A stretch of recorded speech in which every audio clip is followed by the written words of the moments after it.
Now, next this morning, there is high security in Kabul as Taliban leaders meet for a major summit set to shape the future of Afghanistan. And there has, in fact, been some breaking news we can tell you about on the security front. Live to Sky's Inzamam Rashid, who is in Kabul for us. Hi to you, Inzi. So tell us what's going on.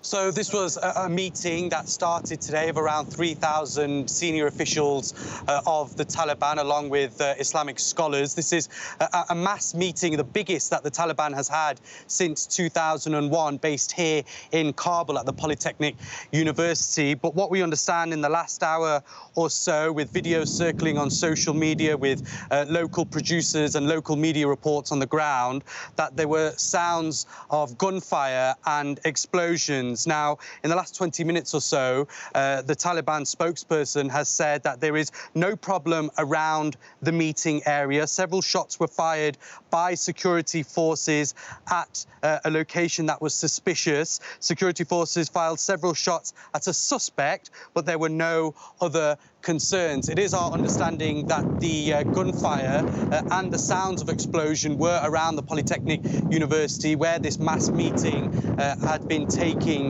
place. But over the last 20 minutes or so, the Taliban confirming that there are no other concerns and there is no problem around the meeting. As I mentioned, this is an incredibly important meeting because it's the largest one of the Taliban gathering since 2001, and they're here to come up with some declarations, from rules, some laws to implement over the next few days. And high on the agenda is actually secondary school for girls. We know they rode back on their pledge to allow all girls to go to school when they came into power last year, and it's caused a rift not only with the international community, a lot of the Western governments condemning their decision, but also within the Taliban itself. We were speaking to a senior Taliban official a few days ago who'd actually said that they shot themselves in the foot with that decision, and so that set back diplomatic relations. They will be reviewing